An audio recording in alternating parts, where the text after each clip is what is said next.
پاکستان کے ضلع قصور کے اس نوجوان مجاہد کی کہانی جس نے اسرائیل کی سرحدوں کو ہلا کر رکھ دیا۔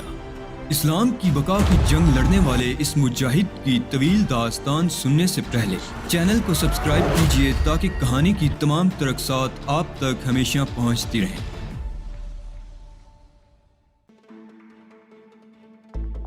پارکو، وقت آنے دو، میں تمہیں بتاؤں گا کہ جنرل ٹیریس اپنے محسنوں سے کیا سلوک کرتا ہے۔ تمہارا یہ پاؤں ہمیشہ میری گردن پر رہے گا پارکو۔ جنرل، پہلے اپنا کام انجام دے۔ دوستوں پر کچھ فرائض عائد ہوتے ہیں اور ہم لوگ سچے دوست ہیں، تو پھر پہلا کام یہی ہونا چاہیے پارکو کہ ہم واٹو موبائل کو حاصل کر کے کسی محفوظ جگہ لے جائیں اور وہاں سے اسے اس کی اصل جگہ پر پہنچا دیں۔ نقلی واٹو موبائل کو محل سے ہٹا کر اسپتال پہنچا دیا جائے۔ یہ کام بڑی احتیاط کے ساتھ کرنا ہوگا۔ میرا خیال ہے کہ اصل واٹو موبائل کو اغوا کرنے کے فوراً بعد ہی نقلی واٹو موبائل کو اس کے بستر تک پہنچانا ضروری ہوگا۔ اس کے لیے جنرل ٹیریس، میں چاہتا ہوں کہ آپ کچھ ذہین آدمیوں کو کیری مائن اسپتال کے اطراف میں پھیلا دیں۔ یہ لوگ صورتحال پر نظر رکھیں اور دیکھیں کہ کیری مائن اسپتال کی نگرانی کرنے والے کون لوگ ہیں۔ میں نہیں چاہتا کہ گرین پول کو یہ پتا چلے کہ اصل واٹو موبائل کو اس کی جگہ سے ہٹا دیا گیا ہے اور نقلی کو اس کی جگہ منتقل کر دیا گیا ہے۔ اس کے لیے میں سب سے پہلے نقلی واٹو موبائل کو اس کام پر آمادہ کروں گا کہ وہ ہماری تحویل میں آ جائے تاکہ اسے منتقل کرنے میں کوئی دقت نہ ہو۔ گڈ، ویری گڈ، بہت اچھا منصوبہ ہے۔ تم مطمئن رہو، میں ایسے لوگوں کو وہاں پھیلا دیتا ہوں، بلکہ اندر بھی داخل کر دیتا ہوں جو ہم لوگوں کو لمحے لمحے کی رپورٹ مہیا کرتے رہیں۔ میڈم کیتھی براؤن اس کیس کی انچارج ہوں گی۔ یہ تمام رپورٹیں ان لوگوں سے وصول کریں گے جو کیری مائن اسپتال کے اندر اور ارد گرد بکھرے ہوئے ہوں گے۔ بالکل ٹھیک، جنرل ٹیریس نے پرجوش انداز میں کہا، اور اس معاملے کی مزید تفصیلات پر بات چیت ہونے لگی۔ اس کے بعد میں نے ان لوگوں سے اجازت مانگی۔ میں نے آج رات کو اس سلسلے میں آخری کام کرنے کا فیصلہ کر لیا تھا اور میں اس فیصلے کو جلد بازی نہیں کہہ سکتا تھا۔ رات کو تقریباً 8:30 بجے مجھے کیتھی براؤن کی طرف سے اطلاع ملی کہ جو کچھ میں نے کہا تھا اس کی تکمیل کر دی گئی ہے۔ وہاں کے حالات پرسکون ہیں اور وہ شخص اپنے کام کی تکمیل آج رات ہی کر لے گا۔ سارا دن مصروف رہ کر اس نے وہ لوگ پیدا کیے ہیں جو اصل لوگوں کو ہٹا کر ان کی جگہ سنبھالیں گے۔ اطلاع ہر چند کے بڑے خفیہ طریقے سے مجھ تک پہنچی تھی، لیکن اس کے باوجود الفاظ گول مول رکھے گئے تھے اور اس کے لیے میں نے ہی ان لوگوں کو ہدایت کی تھی۔ نقلی واٹو موبائل اپنی آرام گاہ میں چلا گیا تھا۔ میرے لیے اس تک پہنچنا خاصا مشکل کام تھا۔ میں یہاں جس حیثیت میں تھا وہ اتنی اہم نہیں تھی کہ میں آسانی سے اس تک پہنچ جاتا، لیکن فوری طور پر اس کی ضرورت بھی نہیں تھی، اس لیے میں مطمئن تھا۔ دوسرے دن صبح میں نے بہت احتیاط کے ساتھ نقلی واٹو موبائل سے ملاقات کی۔ اس وقت وہ اپنی آرام گاہ میں تنہا تھا۔ وہ مجھے اس میک اپ میں نہیں پہچانتا تھا۔ جب میں نے اندر پہنچ کر دروازہ بند کیا تو وہ چونک کر مجھے دیکھنے لگا۔ اس کے چہرے پر عجیب سے تاثرات پھیل گئے تھے۔ گرین پول کا آدمی تھا اور یقیناً احمق نہیں ہوگا۔ اس کی کینہ توز نگاہوں سے میں نے اندازہ لگا لیا کہ اگر اس کے ساتھ کوئی زبردستی کرنے کی کوشش کی گئی تو اس کے نتائج خطرناک بھی ہو سکتے ہیں۔ میں نے آہستہ سے کہا، میں پارکو ہوں۔ او مسٹر پارکو، میں آپ کی آواز پہچانتا ہوں، نقلی واٹو موبائل نے کہا۔ کوئی نیا پیغام موصول ہوا؟ میں نے سوال کیا۔ نہیں، مجھ سے یہی کہا گیا تھا کہ مجھ سے کوئی رابطہ قائم نہیں کیا جائے گا اس وقت تک جب تک کہ اس کی شدید ضرورت پیش نہ آئے، اور خود مجھے بھی منع کر دیا گیا تھا کہ میں اپنی مصروفیات کو بالکل نارمل رکھوں۔ مسٹر موبائل، میں آپ کو اسی نام سے مخاطب کروں گا۔ آج شام 5:30 بجے آپ نہایت خاموشی سے دوسرے لوگوں کی نگاہوں میں آئے بغیر ایک مخصوص جگہ پہنچ جائیں گے۔ یہ مخصوص جگہ محل کا عقبی حصہ ہے جہاں درختوں کے وسیع اور گھنے جھنڈ موجود ہیں۔ وہاں باہر جانے کے لیے ایک چھوٹا سا راستہ بھی موجود ہے۔ میں وہیں آپ سے ملاقات کروں گا۔ آج دن میں آپ ناسازی تباہ کا بہانہ کر دیجئے اور ہدایت کر دیجئے کہ آپ کسی سے نہیں ملیں گے۔ وہاں تک پہنچنے میں جتنی ہوشیاری کا ثبوت دینا ہے وہ آپ کی اپنی کارکردگی پر منحصر ہے۔ میں آپ کو صرف یہی اطلاع دینے کے لیے یہاں تک پہنچا تھا۔ اس دوران ذرا برابر کسی سے رابطہ نہیں رکھا جائے گا۔ اس بات کا خاص طور پر خیال رکھا جائے۔ میں آپ کی ہدایت پر عمل کروں گا مسٹر پارکو، اس نے کہا اور میں خاموشی سے باہر نکل آیا۔ اس پہلے مرحلے میں مجھے کامیابی حاصل ہوئی تھی۔ میں نے شام کے 5:30 بجے کے لیے پروگرام ترتیب دے لیا اور اس دوران میرا رابطہ جنرل ٹیری سے بھی قائم ہو گیا۔ جنرل ٹیریس نے مجھے مسرور لہجے میں بتایا، کام ہو گیا ہے ڈیئر، وہ سب کچھ ہو گیا ہے جو تم چاہتے تھے۔ اصلی مہرے میری بساط پر موجود ہیں اور اس طرف سے مجھے اطمینان ہو گیا ہے۔ ان لوگوں نے حقیقت حال اگل دی ہے۔ تمہارا کہنا درست تھا، اور بھی بہت سے انکشاف ہوئے ہیں مجھ پر جو تمہیں ملاقات ہونے پر بتاؤں گا۔ اس نے کہا۔ وہ بہت خوش نظر آتا تھا۔ آپ ٹھیک 6 بجے اپنی مخصوص جگہ میرا انتظار کریں، میں وہاں پہنچوں گا اور میرے ساتھ وہ بھی ہوگا جو ہمارا دوست ہے۔ ٹھیک ہے، لیکن کیا میں اس کے سامنے آؤں گا؟ نہیں جنرل، میں خود آپ سے ملاقات کروں گا۔ ٹھیک ہے، جس طرح تم چاہو گے اسی طرح عمل کیا جائے گا، جنرل ٹیریس نے کہا، اور میں نے گفتگو کا سلسلہ منقطع کر دیا۔ اب تک جو کچھ ہوا تھا اس میں تو کوئی بڑی الجھن پیش نہیں آئی تھی، لیکن دیکھنا یہ تھا کہ اس کے بعد حالات کیا رہتے ہیں۔ اتنے لوگوں کو بے وقوف بنانا بہت ہی مشکل کام تھا، مگر تقدیر ہی میرا ساتھ دے رہی تھی، اور میرے لیے وہ تمام آسانیاں پیدا ہوتی جا رہی تھی جو مجھے میرے مقصد میں کامیابی دلائیں۔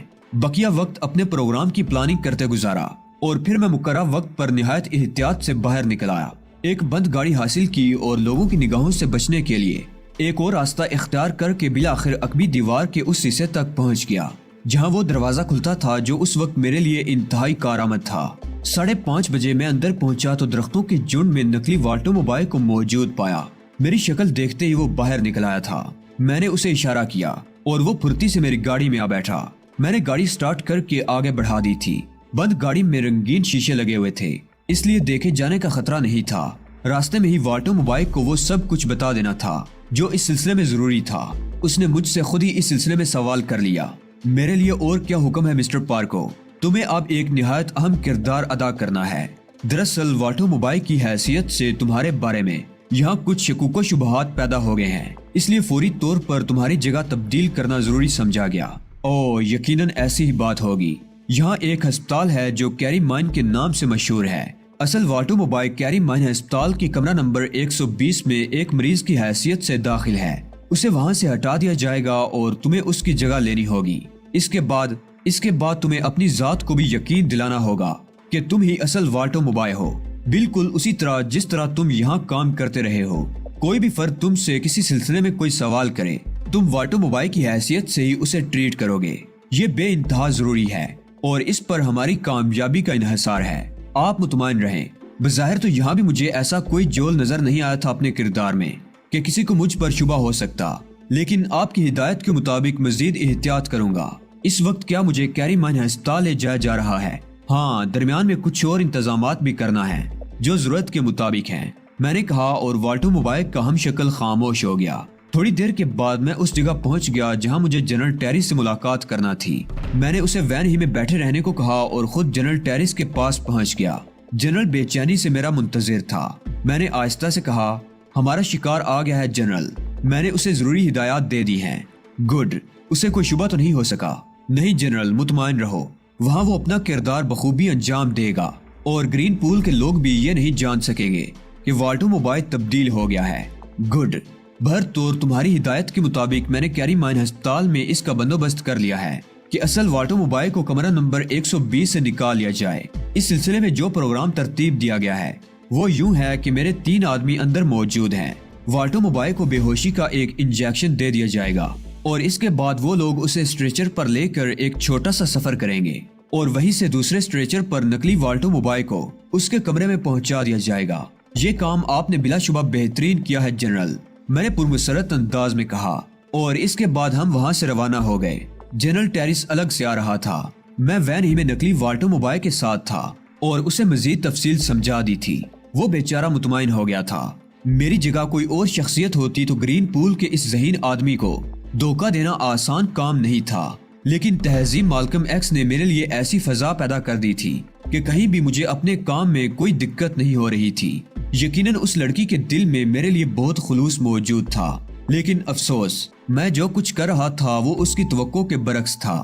کیری مائن ہسپتال میں ان دونوں کی تبدیلی کا کام اتنی آسانی سے ہو گیا کہ میں خود حیران رہ گیا۔ مجھے اس قدر آسانی کی امید نہیں تھی۔ اصل والٹو موبائل بے ہوشی کی حالت میں اس وین میں پہنچ گیا جس میں میں نقلی والٹو موبائل کو لایا تھا۔ البتہ نقلی والٹو موبائل کو تمام صورتحال سمجھا دی گئی تھی کہ اسے کس طرح اپنے کمرے تک پہنچنا ہے۔ چنانچہ اس کامیابی کی خوشی میں ہم بہت مسرور تھے۔ جنرل ٹیریس میرے پاس ہی آ بیٹھا اور اصل والٹو موبائل کو گور گور کر دیکھ رہا تھا۔ اس کی آنکھوں میں شدید حیرت کے آثار تھے۔ پھر اس نے برائے ہوئے لہجے میں کہا، تم لوگوں نے، میرا مطلب ہے گرین پول نے، مجھے تو گردن تک غرق کر ہی دیا تھا۔ اگر تم وہ نہ نکلتے جو ہو تو میری تو نسلوں تک کو فنا کر دیا جاتا۔ میں اس بات کو کبھی نہیں بھول سکوں گا کہ تم نے نہ صرف مجھے میرے مقصد میں کامیابی دلائی بلکہ میری نسلوں تک کی زندگی کو محفوظ کیا ہے۔ جنرل پلیز، اس وقت یہ ساری باتیں نہیں کی جا سکتی۔ تو پھر اب اس والٹر موبائل کے بارے میں کیا خیال ہے؟ ہم اسے نہایت خاموشی کے ساتھ محل ہی میں پہنچا دیتے ہیں اور کسی جگہ اس کا قیام مناسب نہیں ہے۔ اسے کوئی شبہ نہیں ہونا چاہیے۔ میں محل میں لے جانے کے بعد ہی اسے صورتحال سے آگاہ کروں گا، مگر دن کی روشنی میں کیا اسے محل میں لے جایا جا سکتا ہے؟ نہیں، اس کے لیے رات کا وقت ہی مناسب ہوگا۔ بدقسمتی یہ ہے کہ وہاں بھی گرین پول کے نمائندے موجود ہیں اور اطراف کی نگرانی کر رہے ہیں، لیکن میں کسی نہ کسی طرح یہ کام کر لوں گا۔ تو یہ وقت کہاں گزارا جائے؟ سب سے پہلی بات تو یہ ہے کہ اسے مزید بے ہوش کرنے کے انتظامات کیے جائیں تاکہ یہ چند گھنٹے آرام سے گزر جائیں۔ ہاں، یہ ٹھیک ہے، میں اس کا انتظام کر دوں گا۔ ابھی تو یہ بے ہوش ہی ہے، کیوں نہ ہم اسے اپنے ٹھکانے پر لے چلیں، اس میں کوئی حرج نہیں ہے، میں نے کہا۔ تھوڑی دیر کے بعد ہم اس رہائش گاہ پر پہنچ گئے جہاں کیتھی براؤن موجود تھی۔ والٹر موبائل کو بے ہوشی کی دوا کا ایک اور ہلکا سا ڈوز دے دیا گیا۔ کیتھی براؤن اس کی شکل دیکھ رہی تھی اور اس کے چہرے پر عجیب سے تاثرات تھے۔ پھر وہ آہستہ سے بولی، یہ شخص اگر انتہا پسند نہ ہوتا تو شاید اسے یہ دن دیکھنا نصیب نہ ہوتا۔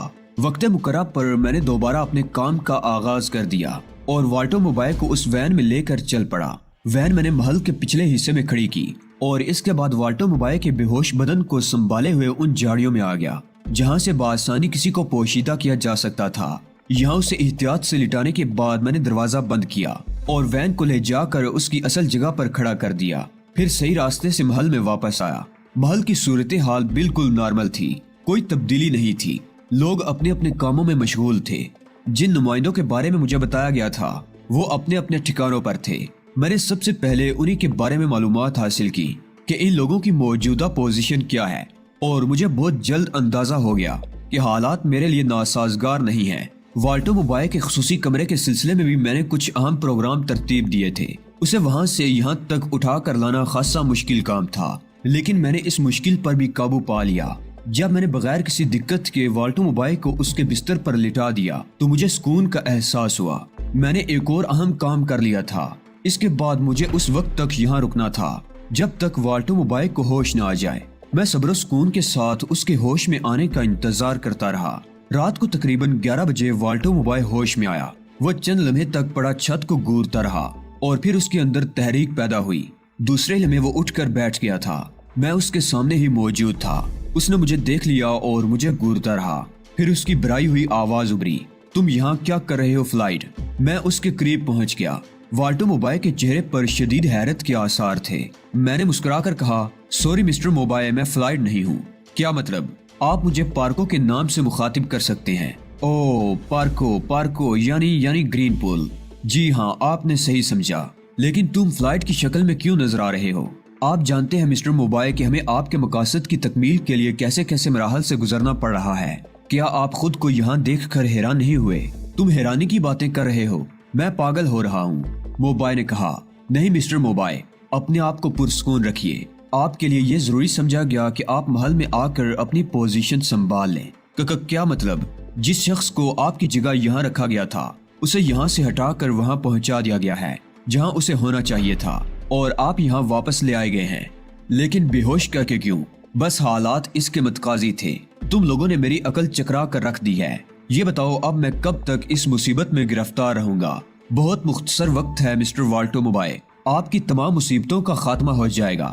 میں نے مسکراتے ہوئے کہا، میں پاگل ہو رہا ہوں، میں جن حالات میں گرا ہوا ہوں تم نہیں جانتے میری ذہنی کیفیت کیا ہے۔ ہر لمحہ خوف کے زیر اثر گزرتا ہے۔ میں اب ان مصیبتوں سے نجات حاصل کرنا چاہتا ہوں۔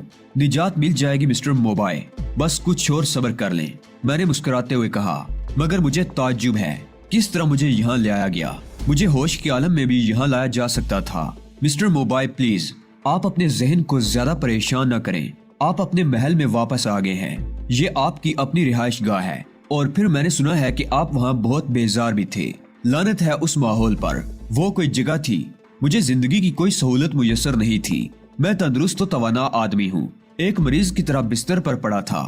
اس سے پہلے میری حیثیت ایک قیدی سے مختلف نہیں تھی، ان لوگوں کی زیر نگرانی کام کرتا تھا۔ زندگی کی کوئی دلچسپی وہاں موجود نہیں تھی۔ آپ کی تمام دلچسپیاں یہاں موجود ہیں، لیکن لوگوں پر کسی قسم کا اظہار نہ ہونے دیں۔ اور وہ نقلی والٹر موبائل جو میری جگہ یہاں موجود تھا ان سب کو بے وقوف بناتا رہا ہوگا۔ نہیں، اسے سختی سے یہ ہدایت کر دی گئی تھی کہ وہ آپ کے منصب سے کوئی ناجائز فائدہ نہ اٹھائے۔ والٹر موبائل نے کہا۔ اب وہ اٹھ کر بیٹھ گیا تھا۔ اب مجھے کیا کرنا ہے؟ کچھ نہیں، معمول کے مطابق اپنے آپ کو سنبھالے رکھیے۔ جو کچھ آپ کرتے رہتے ہیں وہی کیجیے، اس میں کوئی تبدیلی ضروری نہیں ہے۔ لیکن اس سلسلے میں ہو کیا رہا ہے؟ میں کہتا ہوں تمام لوگ ناکارہ ہونے کا ثبوت دے رہے ہیں۔ گرین پول کو میں نے اتنی بڑی رقم ادا کی ہے کہ اسے کسی اور کام میں اتنی دولت حاصل نہیں ہو سکتی تھی، ابھی تک خاموشی طاری ہے۔ میں کہتا ہوں جتنا جلد ممکن ہو سکے اس مسئلے کو نمٹا دیا جائے، ورنہ مجھے کچھ اور سوچنا پڑے گا۔ تم سب لوگ میرے کام کے لیے مؤثر ثابت نہیں ہو سکے۔ میں نے آپ سے یہی عرض کیا ہے مسٹر موبائل کہ صرف تھوڑے دن انتظار کر لیجئے، ممکن ہے کام ہماری توقع سے بہت پہلے ہو جائے، میں نے اسے سمجھاتے ہوئے کہا۔ اور آہستہ آہستہ والٹر موبائل اعتدال پر آ گیا۔ کیتھی کے بارے میں کوئی معلومات نہیں ہو سکی۔ کیتھی کہاں ہے؟ اس نے پوچھا۔ وہ محفوظ ہیں اور بہت جلد آپ سے ملاقات کریں گی۔ میرے اس جواب پر والٹر موبائل خاموش ہو گیا۔ تب میں نے آہستہ سے کہا، مسٹر موبائل، یہ بات گرین پول کے حق میں ہے اور گرین پول آپ کے مفادات کے لیے کام کر رہی ہے۔ آپ کے لیے یہ ضروری ہے کہ جس قدر ہو سکے خود کو محدود رکھیں اور کوئی ایسا کام نہ کریں جو ہمارے لیے پریشانی کا باعث بن جائے۔ میں کون سا ایسا کام کر رہا ہوں؟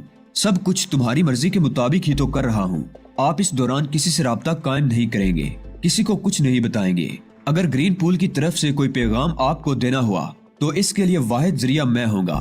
باقی تمام لوگوں کو آپ جعلی تصور کریں، یہی ہمارے لیے ضروری ہے۔ مگر تم یہ بتاؤ کہ اب اس کام میں مزید کتنا وقت لگ جائے گا؟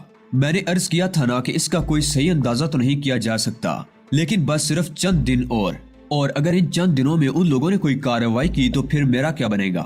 کچھ نہیں، آپ محفوظ ہیں ہر طرح سے، یہ ہماری ذمہ داری ہے، میں نے کہا۔ اور موبائل کے چہرے پر اطمینان کے آثار نظر آنے لگے۔ کیا میں اپنی تفریحات جاری رکھ سکتا ہوں؟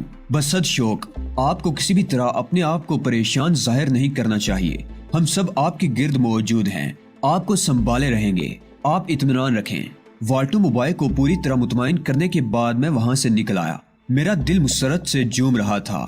جو کام میں نے کیا تھا وہ بہت مشکل تھا، لیکن بہرحال ہو گیا تھا۔ اس کے بعد میں نے جنرل ٹیرس کو کوڈ ورڈز میں کامیابی کی اطلاع دی۔ ایک طرح سے اب میرا کام ختم ہو گیا تھا، باقی معاملات کی ذمہ داری جنرل ٹیرس پر تھی۔ یہ دوسری بات ہے کہ میں اس کام کی نگرانی کرتا رہتا۔ جنرل ٹیرس نے مجھے صورتحال سے برابر باخبر رکھا تھا۔ وہ اب زیادہ شدت سے مصروف عمل ہو گیا تھا۔ 3 دن تک اس سے کوئی ملاقات نہیں ہوئی تھی۔ البتہ مجھے یہ پتا چلتا رہا تھا کہ جنرل ٹیرس نے بے شمار لوگوں کو اس کام پر لگا دیا ہے اور اب اس کی تیاریاں تقریباً مکمل ہو گئی ہیں۔ چوتھی شام عجیب سی سنسنی لیے ہوئے تھی۔ حالانکہ مجھے جنرل ٹیرس کے صحیح پروگرام کا علم نہیں تھا، لیکن پتہ نہیں کیوں میرا دل عجیب سے احساسات کا شکار تھا۔ مجھے یوں محسوس ہو رہا تھا جیسے کچھ ہونے والا ہے۔ جنرل ٹیرس سے رابطہ قائم ہوا تو وہ موجود نہیں تھا۔ حیرت انگیز بات یہ تھی کہ کیتھی براؤن سے بھی رابطہ قائم نہیں ہو سکا تھا۔ اس کی ملازم لڑکیوں نے بتایا کہ جنرل ٹیرس اور کیتھی براؤن کسی کام سے گئے ہوئے ہیں اور تقریباً 4 بجے اپنی رہائش گاہ سے نکلے ہیں۔ کیتھی براؤن کا باہر نکلنا ابھی میری سمجھ میں نہیں آیا تھا۔ میں انتظار کرتا رہا۔ اب جو کچھ بھی ہو رہا تھا اور مزید ہونا تھا اس کا علم تو مجھے ہو ہی جائے گا۔ جنرل ٹیرس مجھے کسی بات سے ناواقف نہیں رکھے گا۔ اس شام موسم ابر آلود تھا اور ہلکی ہلکی بوندا باندی کئی بار ہو چکی تھی۔ اندازہ تھا کہ رات کے کسی حصے میں تیز بارش ضرور ہوگی۔ اس وقت رات کے تقریباً 11 بجے تھے جب شور کی آوازیں سنائی دی اور میں اچھل کر بیٹھ گیا۔ یہ انسانی شور کی آوازیں تھیں، لیکن اس کے ساتھ ہی گولیاں چلنے کی آوازیں بھی سنائی دی اور میرا دل تیزی سے دھڑکنے لگا، گویا آپریشن شروع ہو گیا ہے۔